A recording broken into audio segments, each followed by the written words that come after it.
Curso de Analítica Junguiana em 24 vídeos.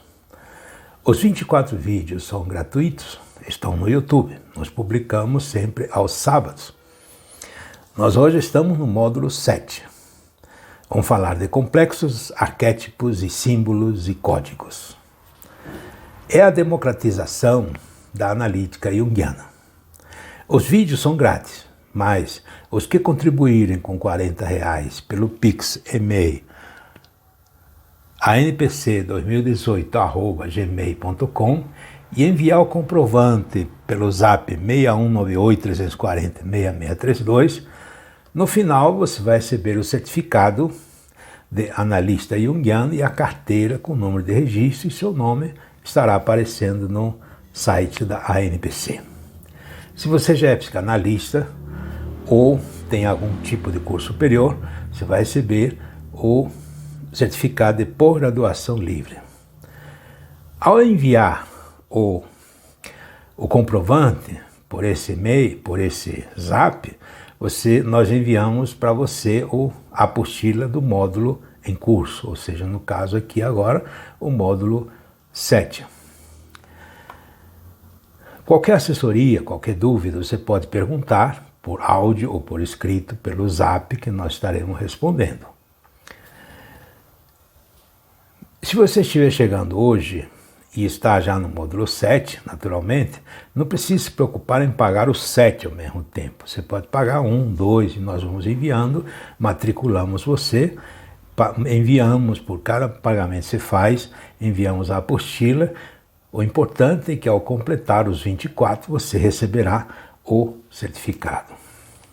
Então hoje nós vamos falar sobre o inconsciente coletivo. Eu peço, não vou pedir desculpa, mas eu peço uma atenção especial, porque hoje eu vou viajar. Porque o tema hoje é bastante profundo, é bastante místico, diríamos assim. E justamente sobre isso que nós vamos falar. A diferença entre o inconsciente pessoal e o inconsciente coletivo. Vamos começar por aí. A princípio, o conceito do inconsciente, com Freud, limitava-se a designar o estado dos conteúdos reprimidos ou esquecidos. Inconsciente em Freud, apesar de já aparecer, pelo menos metaforicamente, como sujeito atuante, nada mais é do que o espaço de concentração desses conteúdos esquecidos e recalcados, adquirindo um significado prático graças a ele. Assim sendo, segundo Freud, o inconsciente é de natureza exclusivamente pessoal, muito embora ele tenha chegado a discernir as formas de pensamento arcaico-mitológicas do inconsciente. Veja bem, em 1910 Freud começou a perceber, porque antes ele achava que o inconsciente só tinha elementos do inconsciente pessoal, coisas que você experimentou após o seu nascimento. Em 1910 começou a perceber que havia elementos que não poderiam ser da vida, ou seja, desde o nascimento. E ele então criou o conceito do ego arcaico, que teriam pensamentos arcaico-mitológicos que viriam como o inconsciente coletivo, ou como os arquétipos junguianos. Mas ele não chegou a falar isso, mas ele chegou a falar exatamente desses pensamentos arcaico-mitológicos do inconsciente. Embora Freud, antes de iniciar oficialmente, diríamos assim, a psicanálise, em 1895, ele experimentou profundamente, através da hipnose, questões sérias com relação a essas questões do inconsciente coletivo. Mas isso já é uma outra questão que precisa ser estudada. Mas vamos falar do inconsciente coletivo. Quando se fala do inconsciente coletivo, nós temos que falar de uma forma um pouco diferente do inconsciente pessoal. Porque o inconsciente pessoal, para Freud, é uma coisa concreta, é como se fosse uma racionalização do inconsciente. É por isso que todo psicanalista freudiano é altamente racional. Racional e ateu, né? Vamos acrescentar essa frase. Mas quando você fala do inconsciente coletivo, a questão já muda. Até porque para você acreditar no inconsciente coletivo, existem elementos míticos ou místicos, conforme você queira, e a partir daí então nós vamos começar a mexer, falar algumas questões aqui que talvez você não concorde, mas é pensamento de Jung. Você está estudando Jung. Na sexta-feira nós estamos estudando Freud, então isto é Jung. Há muitos que se entregaram inicialmente aos símbolos cristãos, a ponto de se emaranharem numa neurose kierkegaardiana, ou cuja relação com Deus, devido ao crescente depauperamento da simbólica, evoluiu para uma insuportável e sofisticada relação de eu-tu com Martin Buber, para caírem depois vítima da novidade mágica e exótica da simbólica oriental. A sucumbir à nova simbólica não significa necessariamente sempre uma derrota, mas apenas a prova a abertura e vitalidade do sentimento religioso. O que está querendo dizer aqui? São palavras de Jung. É de que quando você fala do inconsciente coletivo, existe algo de misticismo, porque mexe com coisas totalmente etéreas, diríamos assim, que lida quase que com a espiritualidade. Então o inconsciente coletivo abrange todos os elementos da história da humanidade que são comuns a todos. Quando você fala isso, as pessoas já começam a, diríamos assim, a achar que são coisas de outro mundo. Mas não, nós estamos falando do inconsciente coletivo. E hoje nós vamos falar mais profundamente. Talvez você hoje fique até surpreso com o que nós vamos falar. A igreja foi racionalizada por Constantino. Aquela igreja que surgiu com o mestre Galileu era, com certeza, mítico. Mexia com milagres, mexia com coisas misteriosas e falava do mistério de Deus. Mas com Constantino abriu literalmente uma fenda na muralha protetora das imagens sagradas e desde então elas vêm desmoronando uma após outras. Tornaram-se precárias por colidirem com a razão desperta. Ou seja, pouco a pouco a igreja foi se racionalizando. Além do mais, muito antes do seu significado, já fora esquecido. Terá sido realmente um esquecimento?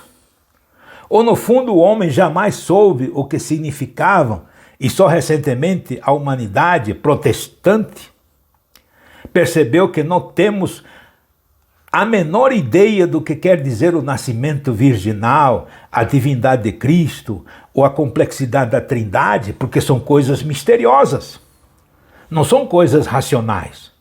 Você não pode racionalizar isso. Justamente quando você fala do inconsciente coletivo, você não pode racionalizar. São coisas além do racional. Eu não posso dizer que são irracionais, mas é além do racional. Até parece que essas imagens simplesmente surgiam e eram aceitas sem questionamento, sem reflexão, tal como as pessoas enfeitam as árvores de Natal e escondem ovo de Páscoa, num racionalismo absurdo, sem reflexão, tal como as pessoas enfeitam as árvores sem saberem que tais costumes significam. O fato é que as imagens arquetípicas têm um sentido a priori tão profundo que nunca questionamos seu sentido real. Por isso, diz Jung, os deuses morrem, porque de repente descobrimos que eles nada significam, que foram feitos pela mão do homem de madeira, pedra, puras inutilidades. Na verdade, o homem apenas descobriu que até então jamais havia pensado acerca das suas imagens. E quando começa a pensar sobre elas, recorre ao que se chama razão. No fundo, porém, esta razão não é mais nada do que preconceitos e miopias. Hoje as igrejas estão totalmente racionalizadas. Quando ouço um pastor, um padre ou algum religioso pregar, é coach teológico, que aliás já passou de moda, mas continuam fazendo coach. Como viver bem, como ter resultado, como fazer isso, como fazer aquilo, como ser bem-sucedido. Espera aí. Onde está o milagre? Onde está aquilo místico que havia no cristianismo antigo e que Jung se queixa ao longo do livro vermelho? Jung fala isso no livro vermelho. Ele cita textos hebraicos e textos gregos do Novo Testamento para mostrar de que a igreja fugiu totalmente dessas questões. Mas vamos voltar ao nosso tema. Vamos falar um pouco de Jung. As palavras de Jung mesmo. Um sonho religioso do inconsciente coletivo. É Jung que está falando. Ao escrever essas linhas, diz Jung, recebi uma carta de Vancouver de alguém que não conhecia.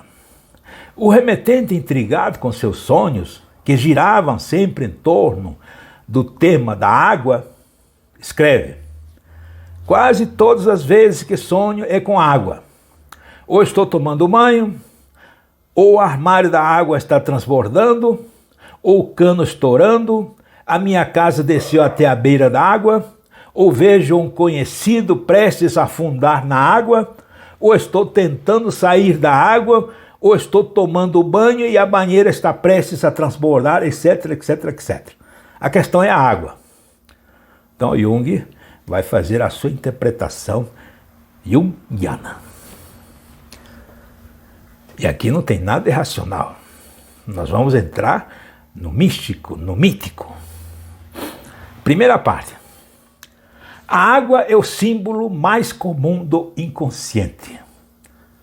O lago do vale é o inconsciente que, de certo modo, fica abaixo da consciência, razão pela qual muitas vezes é chamado de subconsciente. Não raro com uma conotação pejorativa de uma consciência inferior. A água é o espírito do vale, o dragão aquático do Tao, cuja natureza se assemelha à água. Um yang incluído no Jung, no Yin. Psicologicamente, a água significa o espírito que se tornou inconsciente. Por isso, o sonho do teólogo diz corretamente que ele pode experimentar na água o efeito do espírito vivo como um milagre de cura da piscina de Betesda, que fala lá no Novo Testamento. É o código da alquimia possível. Porque o inconsciente coletivo é um universo onde acontece a alquimia. Isto falando, os junguianos podem arrancar os cabelos, sem dúvida alguma. Porque eu conheço muitos junguianos altamente racionais. E um junguiano racional, para mim, seria melhor ser freudiano. Eu estou falando como junguiano, nesse instante. A segunda parte da interpretação do sonho. O sonho religioso no inconsciente coletivo, a interpretação junguiana. A descida às profundezas sempre parece preceder a subida. Outro teólogo sonhou que avistara uma espécie de castelo do Grau, do Santo Grau, sobre uma montanha. Ele caminhava por uma estrada que parecia conduzir diretamente ao pé da montanha, e a subida, ao aproximar-se da montanha, porém descobriu, para seu grande desaponto, que um abismo o separava da montanha, uma garganta profunda e escura, onde corria, rumorejando, a água do submundo. Havia um atalho íngreme que levava ao fundo e subia penosamente ao outro lado. A perspectiva não era das melhores. O sonhador então acorda. Aqui também ele almeja alcançar as alturas luminosas. Mas depara primeiro com a necessidade de mergulhar numa profundeza escura, que se revela como condição indispensável para uma ascensão maior. O homem prudente percebe o perigo das profundezas e o evita, mas também desperdiça o bem que conquistaria numa façanha corajosa, embora imprudente. É preciso mergulhar no inconsciente profundo para que você experimente o milagre da piscina de Betesda.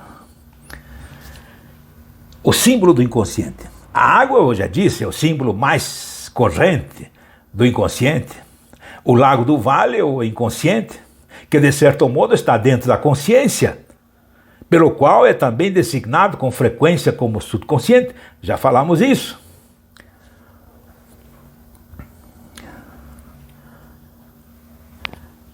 Terceira parte, mas depara primeiro com a necessidade de mergulhar numa profundeza escura, que se revela como uma condição indispensável para uma ascensão maior. O homem prudente percebe o perigo das profundezas e o evita, mas também desperdiça o bem que conquistaria numa façanha corajosa, embora imprudente. Eu já disse, a água é o símbolo mais corrente do subconsciente. O lago do vale é o inconsciente, que de certo modo está dentro da consciência, já disse, pelo qual também designado com frequência como subconsciente, já disse. A água é o espírito do vale, o dragão da água, do tal que é natural. A água na história da criação é o elemento primordial de onde tudo se pode criar. Meu amigo, para você mexer com alquimia essênica, hebraica, é preciso você mergulhar profundamente nessa água primordial. Isso é inconsciente coletivo. Não é aquele inconsciente interpretado racionalmente, através de cartas ou através de qualquer coisa. Vamos continuar, porque eu diria que não comecei ainda a colocar aquilo ao qual eu gostaria de chegar. O teólogo e o sonho com a água. Um teólogo protestante teve repetidas vezes o mesmo sonho. Encontrava-se numa descida íngreme, lá embaixo há um profundo vale. Nesse vale obscuro, sabia no sonho que até esse momento algo lhe havia impedido chegar perto do lago. Mas desta vez resolve chegar até a água. À medida que se acerca à beira, tudo se torna mais obscuro e inquietante, e de repente um forte vento se desliza rapidamente pela superfície da água. Nesse momento se sente possuído por um pânico e acorda. Ah, meu amigo, não é qualquer um que enfrenta o inconsciente coletivo. Jung, quando fez a sua autoexperiência no inconsciente coletivo, em 1913 a 1923, ele disse que quase ficou psicótico. Apesar que muita gente diz que ele ficou psicótico mesmo. Mas não. Tem um livro sobre sonhos, memórias e reflexões para você ler, para você entender onde ele relata essa experiência. Este sonho mostra o simbolismo natural. O sonhador descende nas suas próprias profundidades interior, e o caminho conduz às águas misteriosas, e ali ocorre o milagre de Betesda, onde descende um anjo e agita a água, e onde adquire o poder curativo e necessário a descida do homem até o lago para provocar o milagre da vivificação da água. É a alquimia essênica, que eu sempre falo, e que eu faço, e que sempre prego, porque a Bíblia hebraica e grega está cheio desses elementos profundos, inquietantes, míticos, que falam do milagre, que hoje as igrejas já jogaram para fora, deixaram para lá. Hoje não existe mais milagre, existe coach, já disse. Agora vamos falar do que realmente eu queria dizer neste módulo.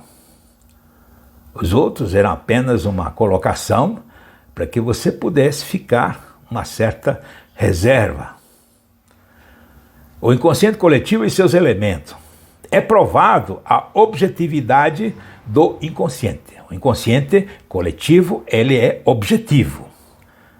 Ele não é apenas uma suposição, uma hipótese. Desde Caros, Hartmann e antes deles Platão, com o conceito do mundo das ideias, Jung o experimentou a ponto de afirmar que os arquétipos devem ter algum tipo de existência alheia à nossa racional conceituação materialista, pois eles se expressam, influenciam, dialogam. Você pode conversar com os mestres, talvez eles não tenham consciência, não sei. Talvez não tenham consciência e apenas estejam a serviço nosso, para o bem ou para o mal, como todas as coisas deste vasto mundo. Porque tudo que está no mundo, abaixo da terra, sobre a terra, acima da terra, está a serviço do homem. Como diz Heidegger, o ser humano foi jogado no mundo e tudo está à sua disposição. Infelizmente, o ser humano quebrou tudo, racionalizou tudo. Como um saco de batata, comeu tudo e acabou com o mundo. Jung chegou à conclusão de os números. Primeiro vamos falar de Heráclito. Heráclito afirmava que tudo é feito de números. Vamos começar por aí. Jung chegou à conclusão que os números são símbolos que permeiam a realidade e que participam ontologicamente da objetividade das coisas. Não, sem dúvida, os antigos mestres hebreus criaram a simbiose de letras e números, acrescentando-lhes conceitos metafísicos, racionais e emocionais, servindo-lhes como código no alvorecer da primeira alquimia essênica. 400 anos antes de Cristo, e que provavelmente trouxeram heranças de Moisés, que trouxe heranças dos antigos egípcios na sua cultura do arcano. Os mestres cientistas de hoje chegaram à conclusão de que os números ou já estavam na dimensão coletiva, ou o homem apenas o descobriu ou criaram-nos. A dúvida dos mestres matemáticos é o seguinte: os números foram criados ou eles já existiam? Que se já existiam, está no mundo que não é material. Também não é um mundo espiritual, mas é um mundo, sei lá, intermediário. É difícil. No mundo materialista é difícil você expressar esses conceitos. Qualquer conceito as pessoas rejeitam, porque não você pode tocar. A síndrome de Tomé é complicada. Mas vamos analisar. Primeiro estão os números, os códigos do cosmos. Heráclito já dizia, Einstein já dizia. Depois vem os arquétipos que surgem com a civilização humana, desde os primórdios da história. E depois os complexos, criados pelo ser humano diante da sua impotência de lidar com o mundo emocional. Então nós temos 3. Números, que são os códigos, números e letras, que são os códigos, os arquétipos, que surgem nos primórdios da civilização humana, e os complexos criados pelo ser humano diante da sua estupidez emocional, diríamos assim. Que nós somos feitos de complexos produzidos na nossa infância, na nossa adolescência e na nossa vida toda. Vamos falar da relação existencial dos complexos, arquétipos e códigos. Se a genialidade de Freud plasmou o conceito de inconsciente para localizar topograficamente o lugar dos traumas e origem das neuroses, a genialidade de Jung conceituou e experimentou o inconsciente coletivo como um arquiteto da alma humana para identificar e localizar os arquétipos comuns a todos os mortais e imortais ao longo da história humana.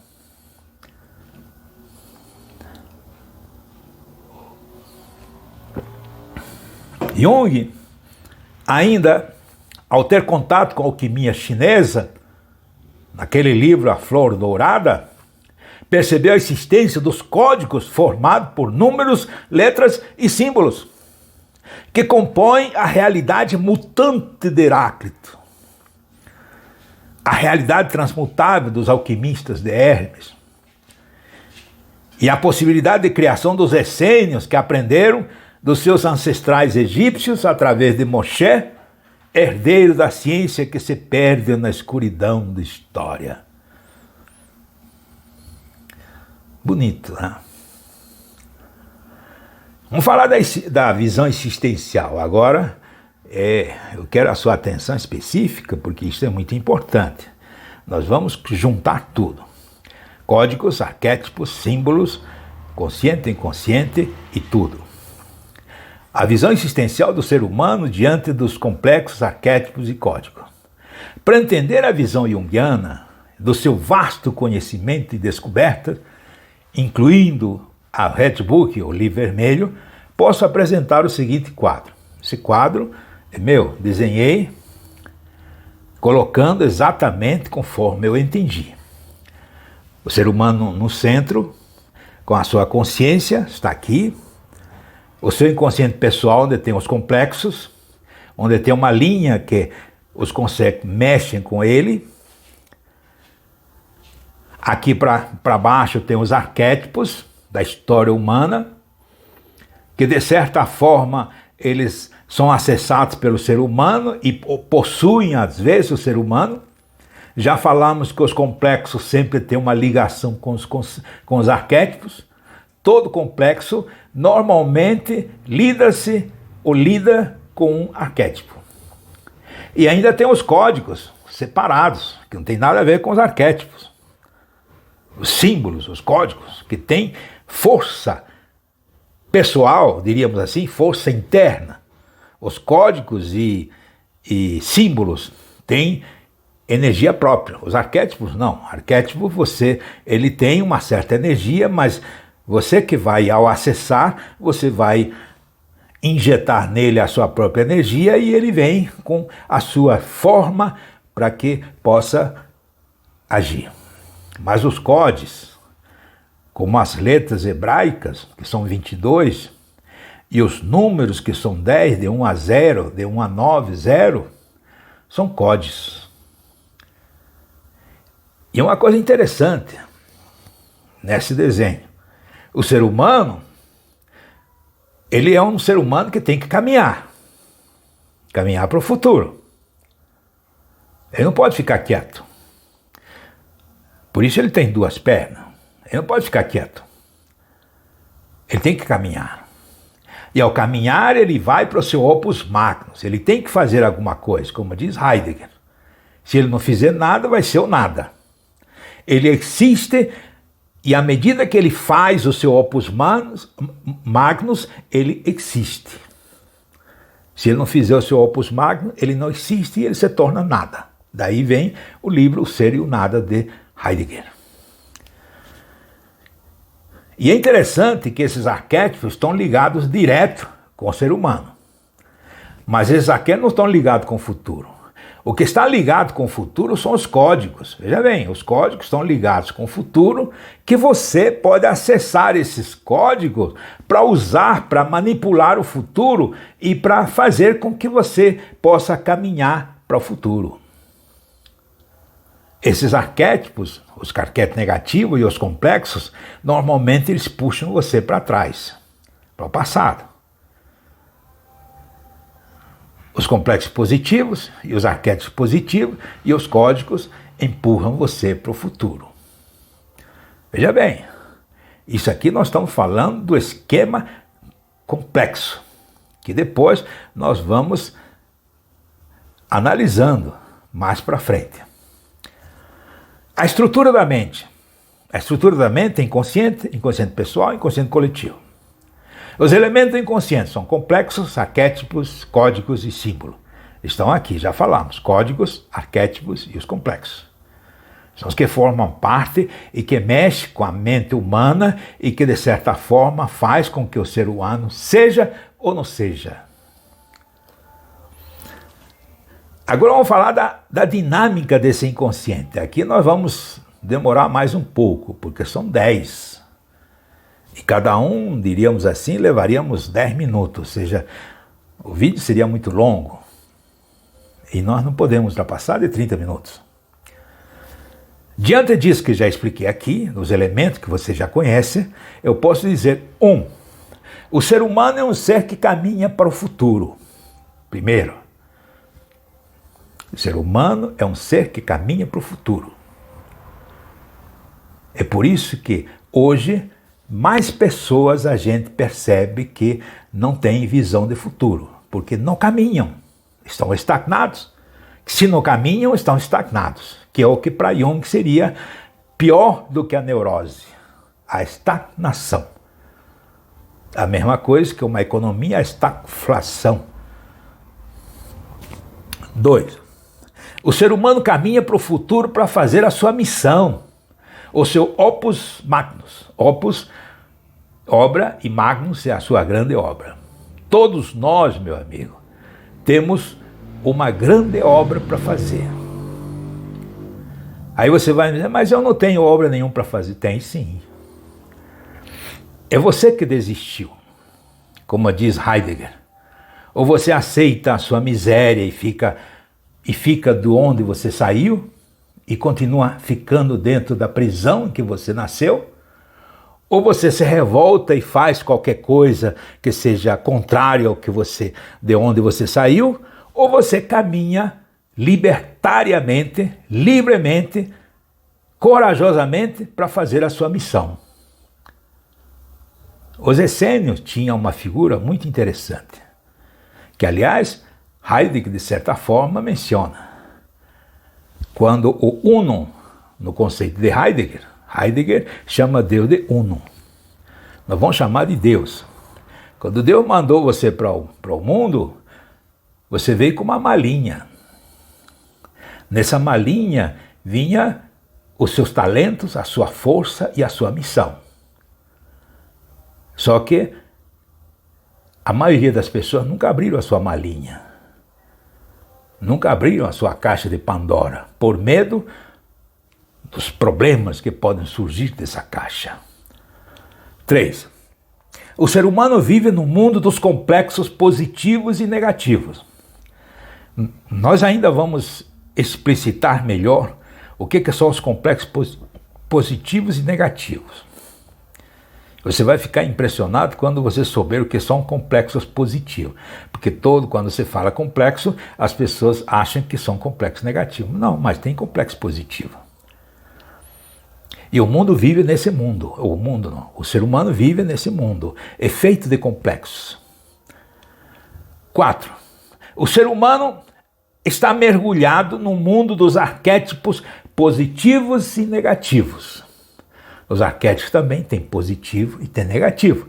O mesmo arquétipo tem o seu lado positivo e o seu lado negativo. Você pode pegar um arquétipo e ver o lado positivo. Deus, por exemplo, pega um arquétipo de Deus e vê o lado negativo, vai ser o mal. O lado positivo vai ser Deus mesmo. Depende de você. Você que escolhe. Você tem o livre-arbítrio. 5. O ser humano cria seu próprio futuro com os códigos e símbolos. Ah, minha amiga, essa é a função dos códigos e os símbolos.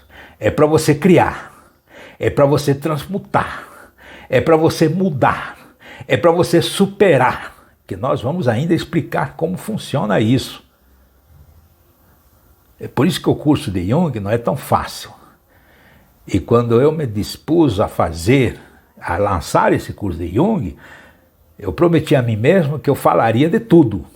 Não só as obras que todo mundo conhece de Jung, como também do Livro Vermelho, onde fala coisas totalmente diferentes. O próprio Jung diz que o dia que for publicado o Livro Vermelho, a psicologia, tudo mudaria. Não mudou nada. É porque ninguém leu.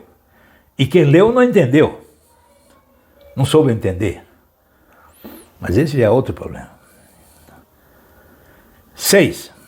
O ser é manipulado e pode manipular no sentido alquímico dos arquétipos que o puxam para o passado ou impulsam para o futuro. Não precisa de explicação. Veja bem, o ser humano é manipulado e pode manipular no sentido alquímico, que a manipulação é mexer com as mãos. Hoje a manipulação tem um sentido pejorativo, mas manipular é uma palavra que surgiu dentro da alquimia. Manipular um remédio, manipular com as mãos. No sentido alquímico, os arquétipos que o puxam para o passado ou o impulsam para o futuro. 7. O ser humano vivencia os complexos, ou incentivam para o bem viver, ou fazem estagnar. Esses complexos que você tem, meu amigo, pode fazer com que você viva muito bem, ou pode fazer que você estagne e você viva muito mal. 8. O ser humano pode manipular os complexos arquétipos e códigos para atingir o seu opus magnus. Ah, meu amigo, você está aqui. Você está caminhando para o seu opus magnus, para o futuro. Você tem elementos, tem os complexos, tem os arquétipos, tem os códigos, tem tudo na sua mão. Você pode fazer. Você tem que fazer. O ser humano chegou numa altura da história humana que precisa fazer. Ainda há tempo de você fazer. 9. O ser humano, segundo Jung, pode existir e fazer um mundo melhor, através dos elementos do inconsciente, sendo assim livre e libertário para poder ser ou não ser. Depende dele. Ele que vai decidir. E o 10º, o ser humano pode se individuar e acessar o mundo espiritual. O self está aqui. Nós não falamos do self ainda. No próximo módulo nós vamos falar dos 5 arquétipos que formam parte da estrutura da personalidade humana. E aí nós vamos falar do self, porque o self é toda uma estrutura que depois nós vamos falar num módulo chamado individuação. Pois bem, olha quanta dinâmica o inconsciente tem. Meu amigo, com Jung você chega longe. A dinâmica dos elementos do inconsciente. Veja bem, primeiro nós temos complexos, os arquétipos e os códigos. Os complexos podem ser positivos ou podem estagnar o ser humano. Os arquétipos podem ser positivos e ajudam o ser humano a caminhar, pode ser negativo e puxa o ser humano para o passado, ou possuem e fazem viver o mundo imaginário, psicótico. Os códigos são elementos alquímicos que podem influenciar a realidade, são elementos alquímicos para criar o futuro, mudar, transmutar eventos, superar problemas, resolver, curar, fazer terapia, mesmo à distância, que é o que nós fazemos. E você pode ligar, nós estamos aqui para isso. E ensinar você também a fazer. Isto é a democratização da analítica junguiana. Esse é o módulo 7. Os vídeos, já disse, são grátis, mas você pode contribuir com R$40 por cada vídeo, receberá a apostila desse vídeo, tá? E estaremos matriculando você para quando terminar os 24, você receba o certificado de analista junguiano e a carteira com retrato com número de registro. E se você já for psicanalista ou tem um curso superior, você vai receber o certificado de pós-graduação livre. Receberá também o módulo em PDF. Envie o seu Pix pelo anpc2018@gmail.com. Envie o comprovante pelo zap 6198-340-6632. Assessoria e dúvidas por esse mesmo zap 6198-340-6632. É a democratização da analítica junguiana. Esse é o curso 724. No próximo vídeo vai ser o 8, no próximo sábado, no dia 30 de julho, antes das 20 horas. Seja terapeuta, meu amigo, seja analista, ajude os outros. Há tantas pessoas que precisam de ajuda.